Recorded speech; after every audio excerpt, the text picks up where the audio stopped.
Se da inicio a la audiencia de la causa rol R32, importadora Santa Alicia S.A., con director ejecutivo del Servicio de Evaluación Ambiental. Se han anunciado los abogados por la importadora Santa Alicia, Marcelo Villagrana Berzúa, y por el reclamado director ejecutivo del Servicio de Evaluación Ambiental, abogado Sebastián Andrés Riestra. Bien. Señor relator, puede comenzar su relación. Gracias, señor presidente.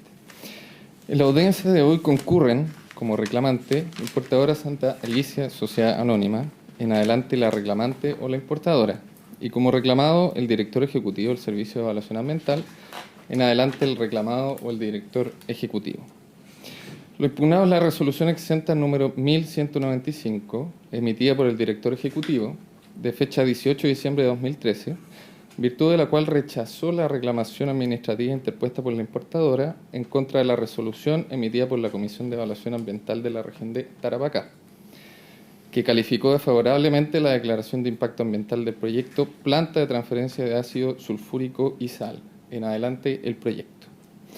Dicho proyecto tiene por objetivo principal la comercialización de ácido sulfúrico, clasificada como sustancia corrosiva, mediante la construcción y operación de una planta de transferencia de dicho ácido en el área de depósito de contenedores del puerto de Iquique, la cual incluye la construcción de 2 estanques para su almacenamiento con capacidad de 15.000 toneladas cada uno, cañerías y válvulas del sistema de tubería que conecta los estanques con el muelle de atraque, una conexión flexible para la descarga de ácido sulfúrico desde los barcos y una estación de carguío a camiones equipadas con 2 brazos de carga. A continuación, ilustre tribunal, me referiré sucintamente a los antecedentes de la reclamación. El 1 de febrero de 2013, el titular presentó ante el Servicio de Evaluación Ambiental de la región de Tarapacá la declaración de impacto ambiental del proyecto. El 22 de abril de dicho año fue calificado desfavorablemente por la Comisión de Evaluación de la región por no cumplir con la normativa ambiental vigente, ya que, en resumen, el proyecto no satisfacería las especiales características que requeriría un proyecto de esa naturaleza para poder instalarse en el área de depósito de contenedores del recinto portuario del puerto de Iquique. Frente a dicho rechazo, la importadora interpuso reclamación ante el director ejecutivo del servicio, el cual fue a su vez rechazado por similares motivos. El 7 de febrero de 2014, el titular del proyecto interpuso reclamación ante este tribunal fundado en los siguientes argumentos.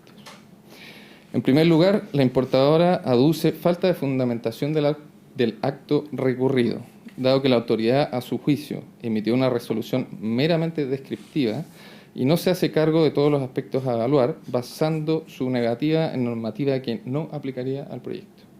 Asimismo, el reclamante denuncia que el Comité Técnico se habría reunido con anterioridad a la elaboración del informe consolidado de evaluación, por lo que no se hizo referencia en el acta de evaluación elaborada por dicho comité al referido informe consolidado, lo que habría vulnerado el artículo 9 bis de la Ley sobre Bases Generales del Medio Ambiente. Ello sería, estima, un vicio esencial susceptible de ser invalidado en los términos del artículo 53 de la Ley 19.880. En segundo lugar, en cuanto a la supuesta falta de cumplimiento de la normativa, el reclamante esgrime una serie de alegaciones en orden a desvirtuar tal imputación. A. Alega la supuesta inexistencia de una prohibición para almacenar ácido sulfúrico en el lugar propuesto, ya que la normativa aplicable permitiría depositar tales sustancias en forma excepcional en el recinto donde se pretende emplazar el proyecto, en la medida de que se cuente con la autorización correspondiente. B. A propósito de 2 circulares emanadas de la autoridad marítima que, según la autoridad ambiental, el titular habría incumplido, el reclamante recuerda la relación entre la ley y normas reglamentarias, indicando que estas últimas deben subordinarse a las primeras. Según la reclamante, es inconcebible que la autoridad ambiental base su resolución de calificación ambiental denegatoria en lo dispuesto de circulares inoponibles a particulares y que están en clara infracción con nuestro ordenamiento jurídico. C. A mayor ahondamiento, la importadora insiste en afirmar que las circulares obligan solo a los funcionarios dependientes y no a los particulares. Señala además que la autoridad se basa en una serie de normas, muchas de ellas de rango inferior al legal, sin que ninguna ley haya autorizado su dictación.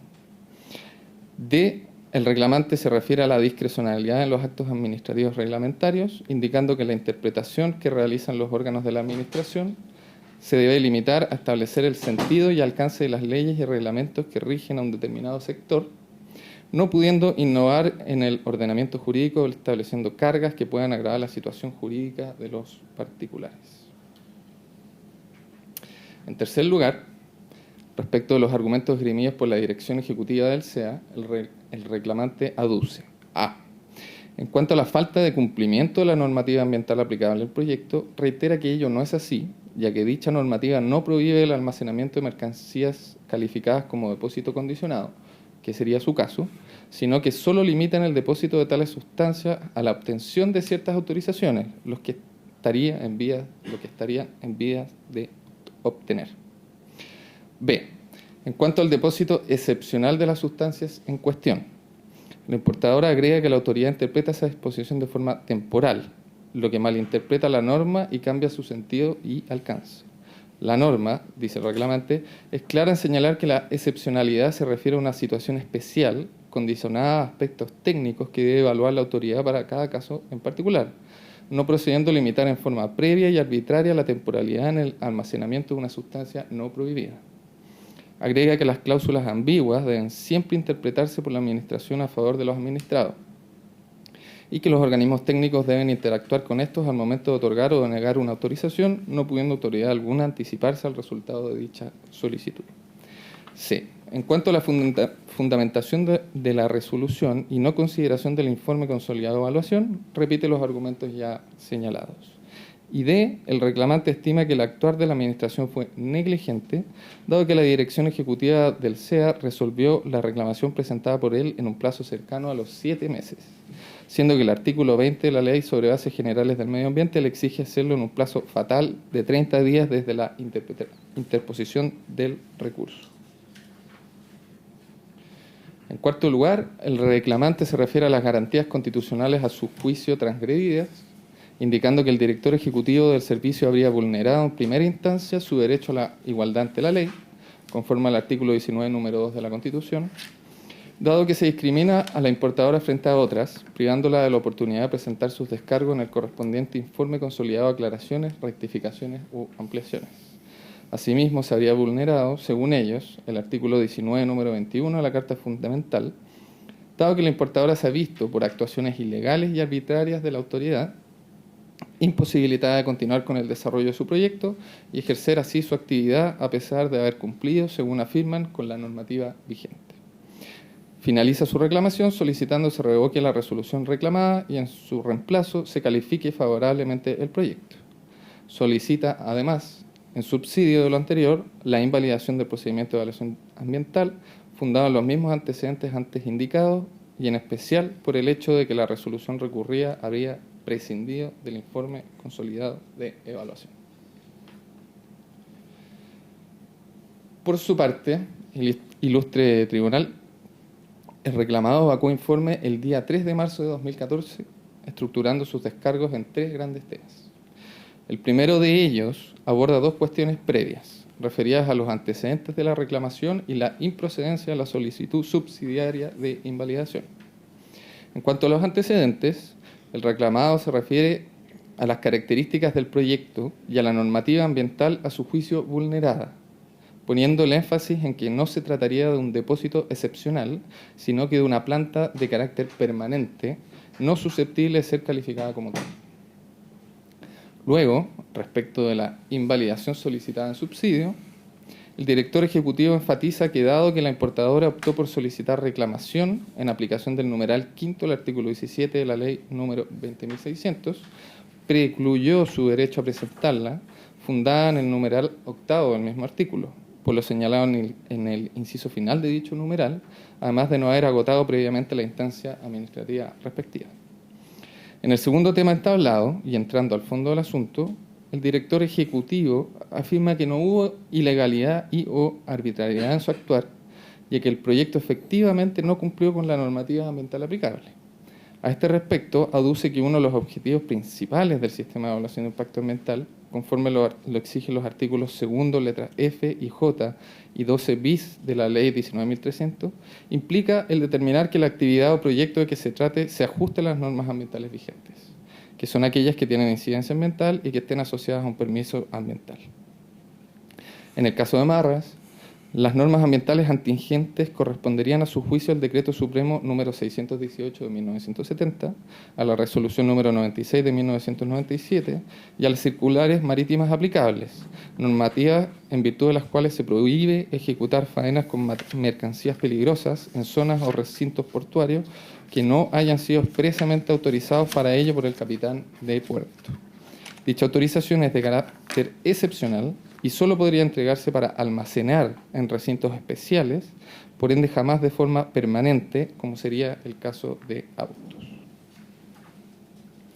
Luego, el reclamado manifiesta que la autorización para almacenar sustancias corrosivas corresponde de manera exclusiva a la Capitanía de Puerto, previa solicitud del interesado, y en este caso la autoridad de manera fundada optó por no otorgarla, razones que sirvieran de base a la resolución de calificación denegatoria.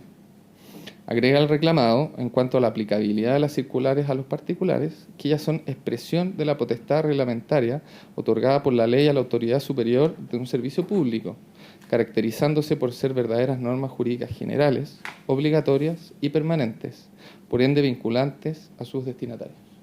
Al implicar un ejercicio de una potestad pública y, asimismo, ejecutar la ley, estas circulares son verdaderas circulares reglamentarias y, por ende, sus efectos alcanzarían al titular. Como tercer tema, el reclamado aborda las causales de ilegalidad que aduce la parte contraria. En cuanto a la falta de motivación del acto administrativo, el director ejecutivo reproduce las fundamentaciones que la Administración tuvo en consideración para la dictación de su decisión, con el objetivo de mostrar que se encuentran debidamente motivadas. Respecto a la decisión y alegación relativa a la falta de consideración del informe consolidado de evaluación en la reunión del comité técnico, el director ejecutivo aclara que la normativa nada dice en cuanto al momento en que este comité debe reunirse y que es el referido informe el que debe contener el acta elaborada por el comité, no al revés. Asimismo, reafirma que en el caso de autos no procedería a la elaboración de un informe consolidado de aclaraciones, rectificaciones o ampliaciones, dado el incumplimiento de la normativa ambiental aplicable. Luego, el reclamado argumenta que no es efectiva la imputación relativa a la negligencia de la Administración en la resolución del recurso, dado que los plazos a su juicio no son fatales, sin perjuicio de las responsabilidades que se originen. Finalmente, el director ejecutivo termina su informe indicando la no afectación de las garantías constitucionales alegadas, sosteniendo que el rechazo se basa en una causal objetiva, cuál es el incumplimiento de la normativa ambiental aplicable y que no se limitó en caso alguno la libertad de desarrollar actividades económicas del titular. Para cerrar, ilustre tribunal, resta informar que la parte reclamada solicita rechazar en todas sus partes la acción de reclamación deducida con expresa condenación en costas. Muchas gracias. Gracias, señor relator. Puede comenzar su legato el abogado de la parte reclamante. Acá está la parte reclamante. Perfecto. Muchas gracias, presidente. Con la venia del ilustrísimo tribunal, comienzo mi alegato en representación de Importadora Santa Alicia S.A. en contra de la resolución exenta 1195 de diciembre de 2013, dictada por el director ejecutivo del SEA, señor Ricardo Irarrázaval Balsante. Quiero agradecer la oportunidad de poder precisar bastantes situaciones que están referidas tanto en la reclamación interpuesta por esta parte como en la relación del señor relator. Creo que es importante que este ilustrísimo tribunal vea la complejidad del tema, analice y tome conclusiones respecto de ella. En primer lugar, me quiero referir, el ilustrísimo tribunal, a una situación bastante importante y que no puede pasar desapercibida. Y me refiero al actuar de la Administración del Estado, y en este caso representada por el Servicio de Evaluación Ambiental. Creo que el Servicio de Evaluación Ambiental tiene un rol que jugar, que es un rol muy importante que está y parte de la base del 19 número 8 de la Constitución, que es que todas las personas entonces podamos vivir en un ambiente libre de contaminación. Pero creo que en ese intento de resguardar ese bien jurídico protegido, ha usado mucho de los particulares y ha evitado la concreción de proyectos que son sustentables, yendo mucho más allá de su misión y pasando sin respetar el principio de legalidad de la Constitución y de las demás normas legales por arriba de la Constitución y por arriba de los preceptos legales que la facultan a ella a actuar.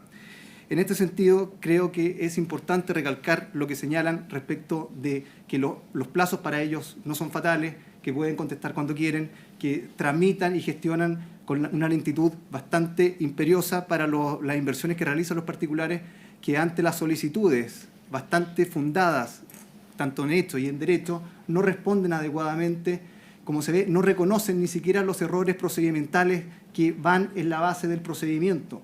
Acá no se respetó el debido proceso, no se respetó, y además el director en su reclamación reconoce, en su primera contestación a nuestro recurso de reclamación ante él, reconoce y se jacta frente a nosotros de que ellos no respetaron el informe consolidado de evaluación, porque no tenían que hacerlo.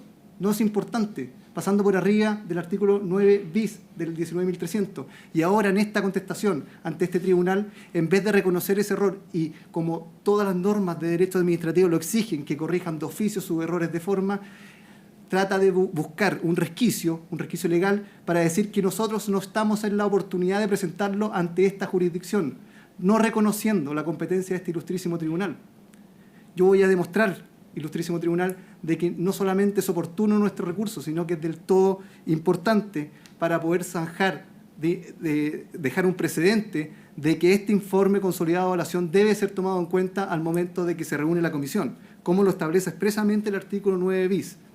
En efecto, nosotros, para poder zanjar el tema de la oportunidad, señalamos con los antecedentes tenidos a la fecha en nuestra reclamación anterior contra la resolución exenta 47 de 2013, cito, ilustrísimo tribunal, que la resolución de la comisión al actuar de esta manera incumplió una norma básica del procedimiento de evaluación de una DIA, de acuerdo a lo establecido en la ley y su reglamento, e incluso transgredió una norma básica del debido proceso, que tiene el carácter de garantía constitucional en nuestro ordenamiento jurídico. A su vez, en la página 7 yo hago mención expresa del artículo 9 bis y de la norma del artículo 34 del reglamento que justamente van en este camino. ¿Y por qué no con tanta precisión y con la información tenida a la fecha? Porque en esa oportunidad y con los antecedentes de la resolución que tengo en mi poder, se estableció en forma clara en los vistos de que el informe consolidado de evaluación está fechado con un día antes al acta de la sesión. Y yo justamente en mi alegación establezco de que es bastante improbable, así como se ve en la fundamentación, de que ellos hayan tomado en cuenta un informe que es de un día antes. ¿Con qué me salen ellos?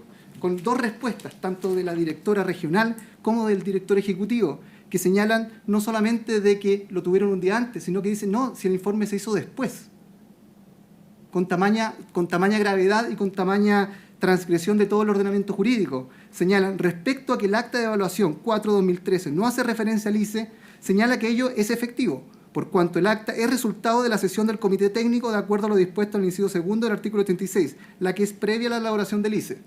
Además, el director en su reclamación dice que respecto al argumento al titular, que es puesto, relativo a que el acta de evaluación no se habría hecho referencia al ICE, ello es efectivo, ya que el comité técnico se reunió previo a la elaboración de este último. Esos antecedentes son los que yo le hago ver al tribunal, que no estaban en mí cuando yo revisé esta resolución 47 del 2013. Yo primero hago un intento de dejar de manifiesto de que no se tomaron los fundamentos por la comisión técnica del ICE, para después llevarme la tamaña sorpresa de que no solamente no se tomaron en cuenta, sino que el informe se hizo después como una mera formalidad, cuando que el informe es fundante, el informe es justamente el que le da sentido a todo esto. El argumento no solo fue desechado por el director ejecutivo, sino que además en forma agraviante se jacta entonces de que no realizó esa tarea y que lo hizo después. Yo creo que eso es importante que el tribunal lo tenga claro, que zanje esta situación y que informe debidamente de cómo se tiene que interpretar el artículo 9 bis, porque esta situación puede traer graves perjuicios en todo el procedimiento ambiental, cuando justamente los fundamentos de ese ICE son los que deben llevar a la comisión a llevar una deliberación y no al revés. Respecto de la planta de transferencia de ácido sulfúrico y sal, su señoría ilustrísima, quiero explicar un poco este tema. En forma coloquial, cuando nos hablan de ácido sulfúrico, uno tiende a asustarse. Yo soy abogado, no soy experto técnico, y cuando me hablan de ácido sulfúrico es una sustancia que no me gustaría estar cercana ni me gustaría visualizar o tener cerca de una ciudad. pero tenemos que verlo desde el punto de vista técnico. ¿Qué es el ácido sulfúrico? ¿Cómo está catalogado técnicamente?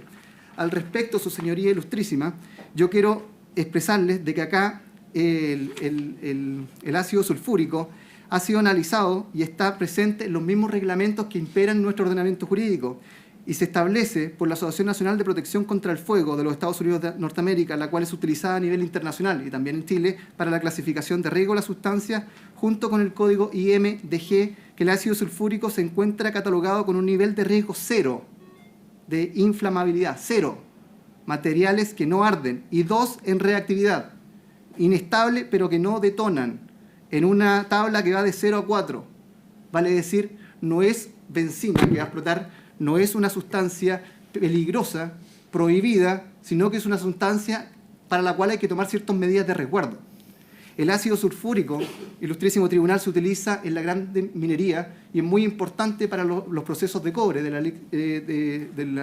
la lixiviación, y por tanto es una sustancia que tiene que estar en los procesos de la minería. Es bastante arbitrario que restrinjan a una empresa, a un particular, que se esfuerza de desarrollar una actividad económica, con lo difícil que es desarrollarla, cuando vemos empresas estatales como Codelco que le autorizan colocar plantas de ácido sulfúrico en puertos como el puerto de San Antonio, con vías que se tramitaron en las mismas fechas y bajo el mismo ordenamiento jurídico al que alude el Servicio de Evaluación Ambiental. Entonces, bastante extraño de que nosotros no cumplimos con la normativa ambiental, pero Codelco sí la cumple. Y eso yo creo que es muy importante que lo tengan en cuenta. Y no solamente esta norma internacional a la que hace referencia nuestra normativa interna señala que esta sustancia no es peligrosa, sino que la misma normativa a la que hacen mención ellos no la establece como una sustancia condicionada, no prohibida. Y ellos tratan de establecer de que esta sustancia es prohibida. Es tan así que las normas reglamentarias establecen de que en caso de fuerza mayor una sustancia prohibida se puede almacenar en puerto durante un cierto tiempo limitado.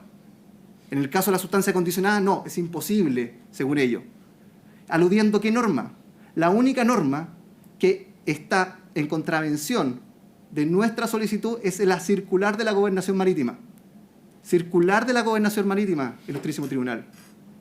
Circular que, como bien señalo y en forma bastante categórica y con mucha argumentación doctrinaria en mi escrito, no puede ser oponible a los particulares. Circular que no está publicada.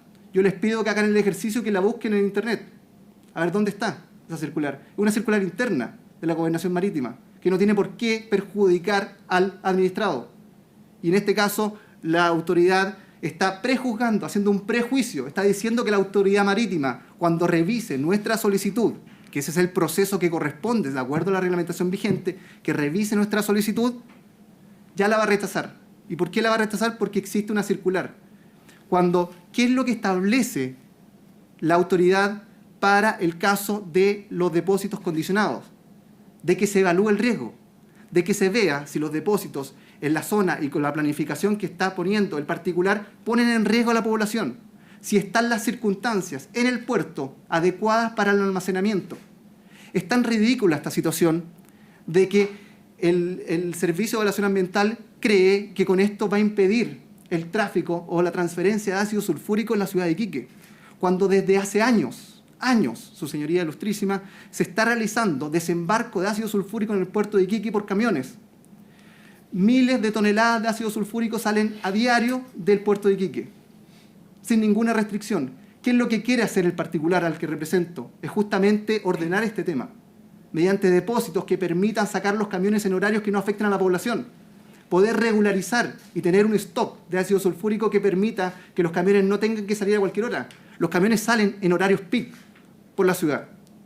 Si ustedes conocen Iquique, sabrán de lo que me estoy refiriendo. Los camiones no tienen vías exclusivas como podrían a lo mejor tener en otros puertos y por tanto pasan por la ciudad. Entonces acá no es que se esté evitando que en el puerto de Iquique se descargue ácido sulfúrico, sino que se está evitando una descarga con protección y una descarga con seguridad. Y eso no solamente atenta a nuestra empresa, sino que atenta a los intereses de todas las personas que viven en Iquique. Y eso no lo ha querido entender la autoridad. Y ha desinformado a la comunidad, asustándola de que va a transitar ácido sulfúrico por sus calles, cuando a diario lo hace. Entonces quiero que lo tengan en cuenta, porque acá no se trata de una sustancia prohibida, se trata de una sustancia condicionada. No se trata, y la reglamentación es clara, de una sustancia excepcional en cuanto a la temporalidad para su almacenamiento. No se trata de que solamente se pueda almacenar un par de horas. Se trata acá de que la excepcionalidad debe velar por la seguridad del lugar. La autoridad marítima, la técnica, la que está capacitada para ello, no el SEA, no otro organismo, sino las personas que están ahí, la administración del puerto y la capitanía de puerto, ellos tienen que analizar el proyecto y tienen que decir, acá se asegura que no va a haber ningún perjuicio para la comunidad o para el mismo puerto, y desde esa perspectiva tomar una resolución y decidir, no, sabes que efectivamente acá no se cumple con el estándar básico mínimo de seguridad y el reglamento a mí me faculta para decir que no. Pero no así, como lo dice el SEA, de que me dice que no antes. ¿Por qué? Aludiendo a una circular de la Gobernación Marítima. La Gobernación Marítima, la Capitanía de Puerto, tiene que analizar el proyecto para recién pronunciarse, no antes. Es tan así, ilustrísimo tribunal, que si fuera diferente la interpretación, si la interpretación que acá han analizado de la parte reclamada fuera la cierta, no podría almacenarse en ningún puerto de Chile ácido sulfúrico. Los invito a ir a San Antonio para ver las instalaciones de Codelco de transporte, donde tienen dos plantas de almacenamiento de ácido sulfúrico. Y no es la única dentro del país. Entonces, desde esa perspectiva, la normativa aplicable, que es vinculante para el particular, que es vinculante para nosotros, no prohíbe el almacenamiento. Nosotros como particular y como interesados en esta causa, estamos totalmente conscientes de que el proceso continúa, de que la evaluación ambiental va a decidir si nosotros calificamos o no calificamos para Iquique. Pero creo que se está sentando un pésimo precedente al negar un proyecto de esta naturaleza en forma arbitraria, ilegal y pasando por arriba del ordenamiento, no respetando el ordenamiento, imponiendo la mera arbitrariedad de la autoridad, de decir, no, tú no acá. Si fuéramos Codelco, a lo mejor la respuesta sería distinta. Quiero dejar en claro, además, que esta arbitrariedad de la autoridad no ha permitido expresar, como sí lo pidieron los servicios, y consta en el informe consolidado de evaluación, nuestros descargos, para poder responder a la Gobernación Marítima, para poder responder al Ceremi de Transporte, en toda su alegación y demostrarle con argumentos técnicos, científicos, de que el almacenamiento propuesto por esta empresa no solamente va a cumplir con los estándares mínimos, sino que va a garantizar un mejor desembarco de esta sustancia, asegurando la situación versus la actual en mejores condiciones. Y quiero que esto quede muy claro en el tribunal, porque lamentablemente este tipo de causa ha tenido que llegar a una sede jurisdiccional, cuando debía haber sido respondida por el director del Servicio de Evaluación Ambiental. Él tenía las facultades, tenía los antecedentes, podía haber tomado una decisión un poquito más elaborada que el de la comisión, pero lamentablemente no fue así. Se les pusieron con detalle en nuestra reclamación todos los antecedentes y a pesar de ello no se respondió así. Es tanto que la resolución demoró tanto en salir que nosotros como particulares, y ustedes creo que lo saben bastante bien, porque en todos los alegatos, la parte reclamante está diciendo el servicio responde tarde. Y ellos dicen, no, que a mí los plazos no me interesan. Bueno, creo que eso es una falta de respeto, ética profesional, pasa por arriba de toda la normativa ética, moral y también jurídica. Pero no solamente eso, sino que ¿qué le queda al titular de un proyecto ante la falta de servicio de la autoridad? Callar, escuchar, pedirles por favor que saquen la resolución, pedirle que aquí hay intereses económicos, patrimoniales importantes detrás, hay inversionistas que se van, que vienen, hay bancos detrás que están apoyando proyectos. No es fácil parar un proyecto de esta naturaleza, son millones de dólares de lo que estamos hablando, y para gente de Iquique, no para un magnate ni una gran fortuna a nivel internacional, sino para gente local. Y nos vemos ante la negligencia en el actuar de la administración, que se toma sus tiempos. Yo puedo entender que están sobrecargados de trabajo, todo el mundo está sobrecargado de trabajo, pero no puedo entender que ante nuestra insistencia y ante nuestras solicitudes nos dan placebos y nos dicen, no te preocupes, si esto ya lo analizamos, está casi listo, te vamos a aprobar tu reclamación. Me parece bastante agraviante que, digo que a lo mejor el error es pecar de bueno yo, de que la persona que está en el teléfono da una información que no tiene que dar, pero en definitiva quiero dejar de manifiesto que acá, al particular, no se le está respetando sus derechos básicos mínimos. Acá dejemos en claro de que el Estado está al servicio de la persona humana, no es al revés. Y lamentablemente el actuar de la administración, al ser opresivo, arbitrario, ilegal, injusto, está realmente yendo en contra de esos principios constitucionales básicos que nosotros todos creemos que rigen nuestro ordenamiento jurídico. Quiero agradecer a su señoría ilustrísima. Creo que mis solicitudes están bastante claras en el nivel que he presentado. Nuestra empresa está llana a presentar todos sus argumentos jurídicos y técnicos para demostrar de que este proyecto no solamente beneficia a la comunidad en términos económicos, sino que le brinda seguridad. Y creo que acá no se ha respetado el debido proceso, no se ha respetado normas fundamentales del ordenamiento jurídico y se ha malinterpretado una normativa para declarar que este proyecto no cumple con la reglamentación ambiental vigente. Muchas gracias. Gracias, señor abogado. Puede comenzar su alegato el abogado del SEA.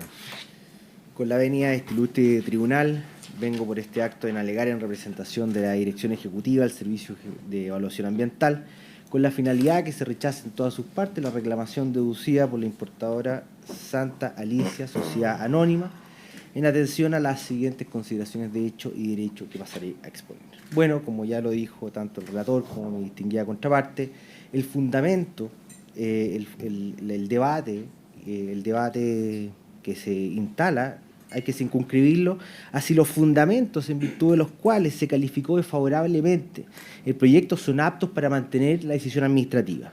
Y esto se circunscribe en una cuestión de tal magnitud y tal gravedad como es el incumplimiento de normativa ambiental aplicable, y no es otra la cuestión aquí a debatir. En este sentido, debemos indicar y recalcar la idea de que el instrumento de gestión, el CIA en particular, no tiene como finalidad única la evaluación o la ponderación de los efectos ambientales, sino también tiene una vertiente de carácter procedimental, que también es igual de relevante y trascendente. Procedimental en el sentido que debe verificar, comprobar de manera minuciosa el cumplimiento del ordenamiento jurídico aplicable al proyecto en cuestión. Y esto se verifica a través de la obtención de permisos sectoriales, sin los cuales el proyecto no puede ser calificado favorablemente. Esto está manifiesto en el artículo 2 de la ley 19.300, particularmente las letras F, J, artículo 8º, inciso 2, que hace referencia precisamente a la expresión normas ambientales vigentes. Es decir, que se ajuste a la normativa ambiental vigente. Y desde ya, señoría ilustre, debo señalar que el legislador no precisa la jerarquía normativa a la cual hace mención. Por lo tanto, es consciente el legislador de cómo funciona nuestro sistema de fuentes, en particular sistema de fuente ambiental y sistema de fuente de derecho administrativo. Respecto a esto, la cuestión de debatir, el marco no es solo reglamento, sino que es la ley de navegación, la ley orgánica de la Dirección Marina Mercante y el Decreto Supremo 618 de 1970 del Ministerio de Defensa, y que es sobre la seguridad y la manipulación de explosivos y otras mercancías peligrosas. Cuestión que es actualizada a través de la resolución 96 del Ministerio de Transporte de Telecomunicaciones allá por 1997. ¿Qué nos dice la primera norma? Y es importante citarla, es importante recalcar lo que dice, que solamente se prohíbe, en el fondo, manipular, almacenar, cargar, movilizar, descargar explosivos y mercancías peligrosas en términos generales, sin la autorización de la autoridad marítima. Recalco autoridad marítima porque va a ser importante su pronunciamiento en el marco del proceso de evaluación ambiental. La segunda norma, aludida, en artículo 2, hace una clasificación de las sustancias en particular, a la cual atribuye como el carácter de sustancia corrosiva al ácido sulfúrico, cuestión que nos hace mención a ser un depósito de carácter condicionado. ¿Y qué significa, en el fondo, tener la categoría de depósito condicionado? Exige un embarque o retiro inmediato. Esa es la regla general, embarque o retiro inmediato, como muy bien alude mi distinguida contraparte. Se desembarca y se distribuye a través de camiones. Y excepcionalmente se permite el almacenaje en dicho recinto portuario, previa autorización del administrador de puerto, previa autorización del administrador de puerto. Y esto va a ser trascendente para entender los pronunciamientos de la Capitanía de Puerto y del Ceremi de Telecomunicación y Transporte, que voy a hacer referencia en breve. Por lo tanto, estamos en presencia que la regla general exige embarque o retiro inmediato y excepcionalmente se puede almacenar en lugares especiales dispuestos para dicho efecto en el recinto portuario. Teniendo en consideración esto, existe un régimen de carácter excepcional para todos los puertos nacionales que se materializa y se concretiza a través de estas circulares emanadas de la Autoridad Marítima, en particular de la Capitanía de Puerto de Iquique, a través del número 12.600 y 12.000, que indican que el tiempo exigido para este régimen excepcional, que el tiempo de depósito no puede ser mayor a 72 horas. Y es enfático, no es aplicable al caso en particular. Lo dice ya del 2006 en adelante. Es una norma aplicable y atingente al proyecto, específicamente a Puerto Iquique, que no puede ser obviada en el proceso de evaluación. Y es así como podemos observar que la comisión de evaluación no concluye que el almacenaje de ácido sulfúrico dentro del puerto de Iquique esté prohibido o que pase por ahí esté prohibido, sino que está condicionado a las reglas que impone la autoridad marítima y el mismo reglamento a través de este régimen de carácter excepcional. Cuestión que se contradice con las características y circunstancias que describe el mismo titular de proyecto, que habla de un depósito de más de 15 toneladas de ácido sulfúrico a través de 2 estanques destinados a la comercialización de este ácido en atención a la demanda, que no está establecida, de distintas actividades mineras, que pretende garantizar a estos el abastecimiento, no sin antes hacer mención explícita a que se pretenden bajar costos de logística a través de los costos de logística que implicaba, en el fondo, hacer lo que nos indica nuestro ordenamiento jurídico, que es embarcar y retirar inmediato a través de la distribución de camiones. Porque entendemos que existe un bien jurídico que tutelar detrás de esto. Por lo tanto, es claro que el marco jurídico existe una regla general, que es el retiro y el embarque, y luego las condiciones interpuestas por la autoridad marítima ante el régimen de excepcionalidad que da forma y concretiza a este régimen particular. Por lo tanto, este no es un debate acerca de una cuestión interpretativa, como pretende hacernos creer la distinguida contraparte, y llevarnos a los oscuros parajes de la arbitrariedad o el abuso del poder, o más aún, llevarnos a la aplicación de un principio denominado indubio pro administrado, de dudosa vigencia en nuestro ordenamiento jurídico. Además, tampoco estamos frente a un trato discriminatorio, ya que las diferencias que presentan el almacenaje en Mejillones, el almacenaje en Puerto de Patache, presentan no solo diferencias en términos de las dimensiones, sino que los puertos presentan distintas variables que son atendibles y a considerar para el almacenaje de este depósito, como son las áreas de riesgo, como es el manejo de áreas de riesgo en un puerto, que no es una cuestión menor y que se manifiestan en los instrumentos de planificación. Es por ello que existe una ley orgánica de Dirección General de Territorio Marítimo y Marina Mercante que fija la jurisdicción para cada capitanía de puerto, los cuales se le encarga una tarea que no es menor, que es el mantenimiento del orden, la seguridad y la disciplina dentro de los recintos portuarios. Y establecimos alrededor de 16 capitanías de puerto, con diferentes dimensiones, características a los cuales se tiene que hacer cargo este tipo de depósitos. Por ejemplo, en la Capitanía de Puerto de Angaroa, difícilmente, en atención a las características geográficas que presenta podríamos estar frente a esta actividad, o la Capitanía de Puerto de la Antártica chilena. Es decir, la Capitanía de Puerto debe fijar cada régimen excepcional en atención a las características particulares que presenta cada puerto y las condiciones de seguridad que esto puede ofrecer. Lo único que hace la Capitanía de Puerto de Iquique a través de estas circulares es dar curso y dar curso a nuestro sistema de fuentes, es decir, particularizar y no establecer normativa, una normativa de carácter inamovible, sino que es flexible y puede dar lugar, en el fondo, a esta contingencia a la que estamos enfrentando, dado las características particulares que presenta el puerto de Iquique. Llegamos a un concepto bastante conocido que es la legislación motorizada en nuestro sistema de fuentes. Por lo tanto, no debemos no debemos observar esta aplicación del sistema de fuentes desde una perspectiva jerárquica y arrinconarnos en la pirámide de Kelsen, sino que tenemos que analizar, y como dicen distinguidos profesores, analizar este tema desde un punto de vista de las materias entregadas a la competencia de cada órgano. Por lo tanto, no podemos desconocer la aplicación de estas normas en lo que me favorezca o me desfavorezca. Respecto a las causales de ilegalidad aducidas por la parte contraria, hago mención a que, en primer lugar, se vulnera el artículo 41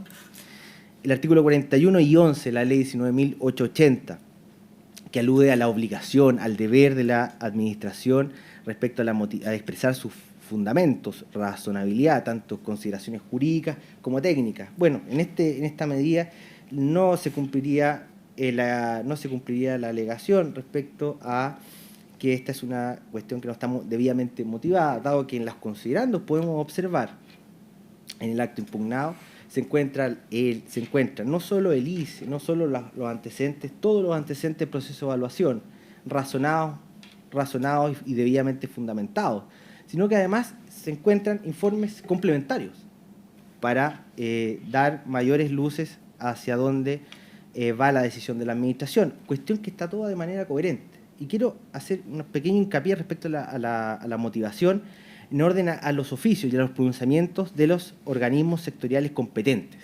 Así es como la Autoridad Marítima, en oficio 55 de marzo de 2013, se pronuncia disconforme, aludiendo a las mismas normas antes citadas, configurando la circunstancia de un incumplimiento a la normativa ambiental aplicable. Por lo tanto, el pronunciamiento es desfavorable. No se establecen otras observaciones o consideraciones que puedan hacer, en el fondo, que puedan salvar dicha situación.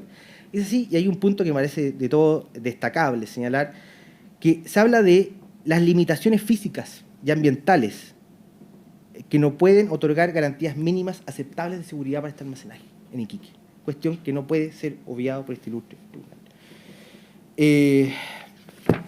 Segundo, sobre el mismo oficio, también señala la Autoridad Marítima que la empresa portuaria de Iquique y el terminal internacional de Iquique no están autorizadas para almacenar ácido sulfúrico, por lo tanto, difícilmente podría autorizarse dicha actividad. Y finalmente, el CEREMI, a través de oficio 111, el CEREMI de Transporte y Telecomunicaciones, derechamente indica, se declara inconforme por cuanto el proyecto no daría cumplimiento a lo allí establecido en atención a las características ya mencionadas en este alegato. Respecto a la falta de consideración del ICE previo a la reunión del comité técnico, debemos indicar que el ICE no es otra cosa que el informe consolidado de evaluación, elaborado por el Servicio de Evaluación Ambiental, que en este contiene las observaciones realizadas por los distintos órganos administrativos que intervienen en el proceso de evaluación. Y ya lo definió la misma excelentísima Corte Suprema, ya por el 2012, a propósito del ICE de Central Hidroeléctrica de Cuervo. Señala que lo importante y la oportunidad en donde debe estar presente es en el momento de la comisión de evaluación, no en el comité técnico. Por lo tanto, es de todo importante señalar, y además acompañado por el artículo 86, inciso segundo, que el acta no se señala una oportunidad precisa para elaborar esta acta. Incluso posterior se pueden reunir a redactar y discutir el contenido del acta en atención a dichos antecedentes presentes en el ICE. Todos estos, de todas formas, van a estar presentes y a la vista de la comisión de evaluación. Por otra parte, y haciéndome cargo de las alegaciones de mi distinguida contraparte, no procedía la elaboración de un IXARA en esta oportunidad, dado que hay un incumplimiento de la normativa ambiental aplicable en las características y la esencialidad del proyecto, dando aplicación al artículo 19, número 3 de la Ley 19.300, difícilmente podríamos continuar en un proceso de evaluación cuando tenemos uno de estos tipos de causal de rechazo, que no es subsanable mediante una adenda bajo ningún respecto. Tampoco es un procedimiento de traslado ni recursivo el procedimiento de evaluación ambiental. Respecto a la negligencia que se acusa a mi representada respecto a no fallar dentro de los términos, dentro del término establecido en la ley, debemos indicar que el mero transcurso del tiempo o el vencimiento para el ejercicio de esta potestad legal no invalida por ningún caso el ejercicio de esta potestad. Toda vez que hay que entender que el principio de legalidad, en un sentido tan estricto y tan llevado al extremo, que podría viciar todo el procedimiento de evaluación o toda la actuación administrativa precisamente. El mero, ya lo ha dicho solo la Contraloría General de la República y también la Corte Suprema, el transcurso del tiempo no, en estos términos, que son 7 meses, no prescribe ni hace caducar el ejercicio de una potestad pública y tampoco constituir un vicio de tal envergadura que eche por tierra lo ya obrado. Y recuerdo a mi distinguida contraparte que existe y está vigente en nuestra legislación la institución del silencio administrativo desde el 2003. Respecto a y finalmente, me haré cargo de la improcedencia de la solicitud subsidiaria de invalidación. El ejercicio de la reclamación judicial se encuentra fundado en el artículo, como bien se indica en su presentación, artículo 17, número 5. Por lo que el ejercicio, agotando obviamente previo a la vía administrativa, existiendo un correlato lógico en todo esto, pero lo que es incompatible es el ejercicio la solicitud del ejercicio de la potestad invalidatoria que le corresponde a la administración y que es incompatible si analizamos lo señalado en el artículo 17, número 8, en el cual inhibe a la administración de ejercer la potestad invalidatoria del artículo 53 de la ley 19.880. Por lo tanto, la pretensión del todo es inoficiosa, inoportuna y debe de ser desechada de plano.